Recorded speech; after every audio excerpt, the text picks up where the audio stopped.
Yan ang mangyayari dito. Ayun na, napakalakas na nga rin. Nililipad tayo. Ayun na, last 150 meters on the finish line. Mga sa kanan. Ito na, Ribatian dito sa ating grupo. Ribatian, nasa harapan, Manny Pariñet. Sa kanan naman si Alfredo Punta.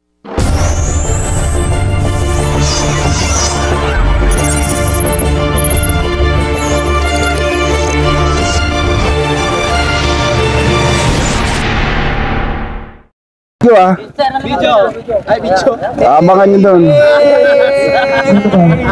Charles, Hindi pa. 5 laps tayo mga kapatid, 5 laps.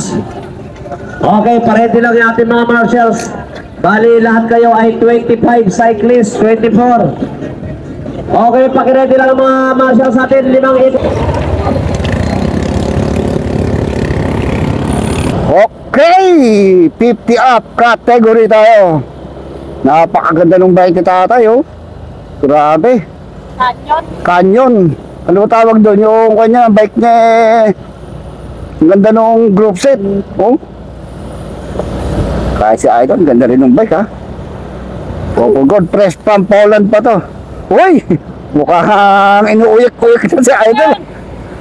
Idol, mamaya sa maluwag, doon ka bumirada. Ito ako mamaya. Baka break ko eh, no? Vlog na tayo. So, andyan sila Dominador Tako-Tako. Uy, umangat agad si Din Pinili sa harapan. Mukha magbre-break away ka agad, ha? Uy, naiiwan na si Sir Sunny yata ito, eh. Madriaga. Uy, nasa magandang bike kaya ito? Nasa bike o nasa tuhod? Naku, pumapayba mo na si Idol, yung taga-Poland.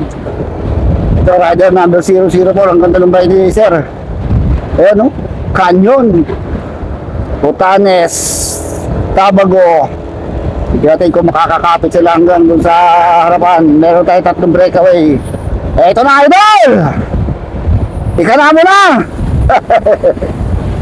Meron tayo 3 umihiwalay sa harapan. Pinili, ano yun, si Dominador Tako-Tako yung isa.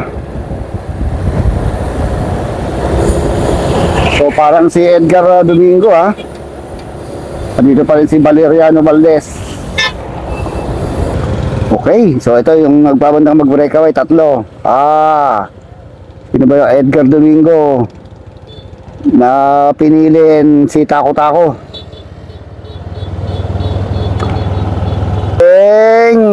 Peloton. Uy, makachipon sa Edgar Gregorio. Dito rin pala sa likod.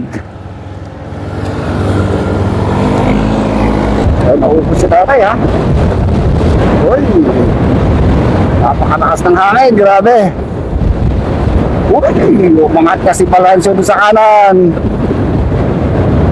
Kaya sinundan kagad Edgar Gregorio. Nakikik si Edgar Gregorio. Alfredo Ponsal. Mukhang nauubos si tatay. Wala sa bike talaga. Kuyain pala to. Napakalakas ng hangin. Strong headwinds tayo. Nililipat pa tong butong natin. Grabe ang lakas ng hangin dito. So lumalayo na yung ating 3 breakaway, mga 80 meters na. Ang inilalayo ng ating 3 breakaway. Tignan natin kung malitikitan pa nila. Idol, mukhang magbabanda na itong Go for Gold. Press from Poland pa to, ha. Pumapaharap na si Balancio. Uy, mukhang nagpapatay trangko na, ha. Manny Pariñet. Dito rin si Joel Paraiso. Itong si Boy Kilang, si Eric De La Cruz. Ang paborito daw niya yung mga Snapchat natin. Hindi niya alam na Snapchat siya kahapon. Uy, Punsal, nandito na naman yan. Bumagat, nandito na naman, no. Bumabanat si Idol sa likod. Si Eric. So bumabanat tong si Eric, kahit ito na nating grupo.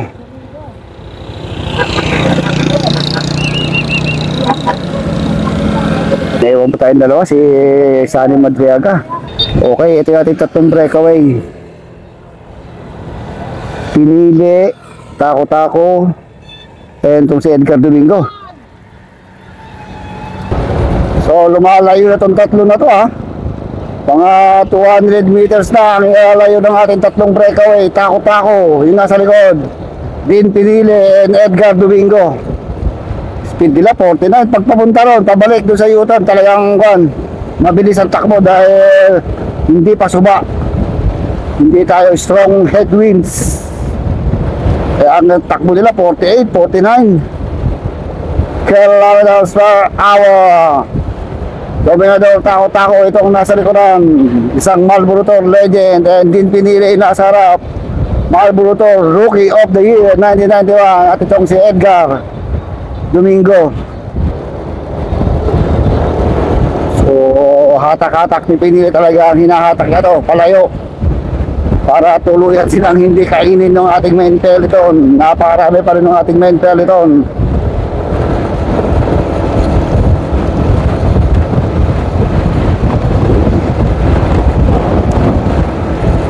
Edgar Domingo ito umahatak sa grupo.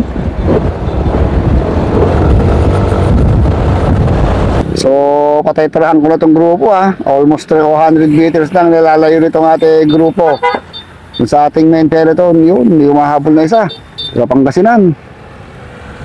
So ito yung ating tatlong breakaway. So ito yung ating second group. For the main peloton, lumalayo na ng mga 250 meters. Yung ating tatlong breakaway dito sa grupo ha. Malakas ng hangin kasi oh. Ikikigan pa kami dito sa gilid. Uy. Oy. Yung. So makakadikit pa itong si Vice Sunny Madriaga sa ating main peloton. Mangat na sa kanan si Valeriano Valdez, isang Marlboro Tour legend. Tignan natin, walang nagre-response dito sa grupo. Walang gustong humabol. So kalalaban lang ngayon sa 60 above ha. Lumaban na naman dito ngayon. Uy, walang response ng ating grupo. Si Kuya Eng nandito sa likod.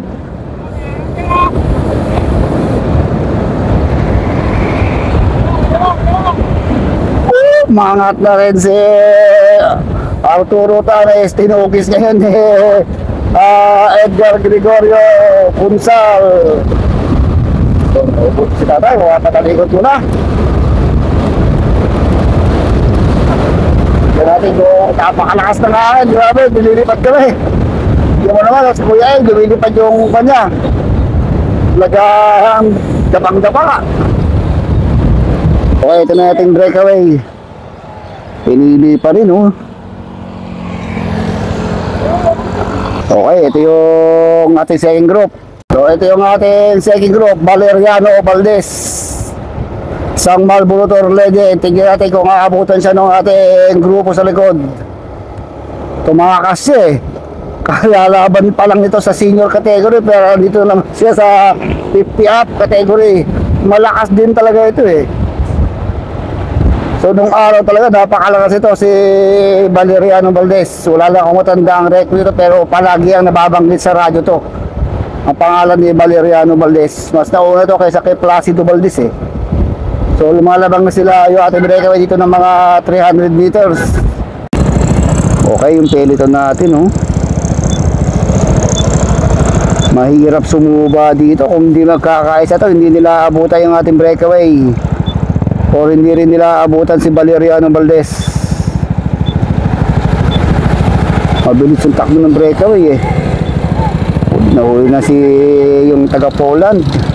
Mukhang napukaw na yung lakas. Napukaw na. So pagbalik ito, rematihan na. Tatlo pa rin oh. Isa pa. Ang ating solo second group, si Valeriano Valdez. Malakas pa si Valeriano. Uy, mukhang matutuhog pa si Valeriano Valdez dito ha. Gusto po kain do. Sa last 700 meters to the finish line. bago tayo mag-report ang kalawan, siyempre shoutout ang Gimba Bikers Club dito sa kanilang anniversary race dito sa Gimba Bypass Road, headed by GBC President Arnold Pilipiliano and incoming GBC President Manny May Paringit, and to all GBC members and officers. Okay, last 500 meters to the finish line.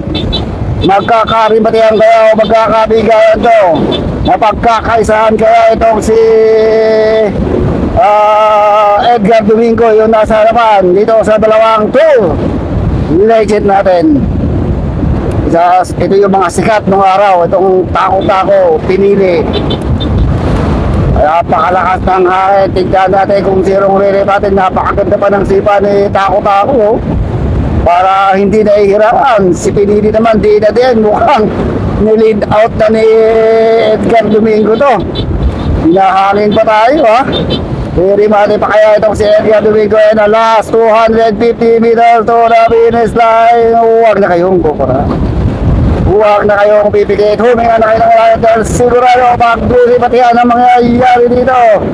Ayun na, napakalakas na nga rin. Nililipad tayo. Ayun na, last 150 meters to the finish line. Mga sa kanan si Dominador Tako-Tako. Sumunod tong si Din Pinili.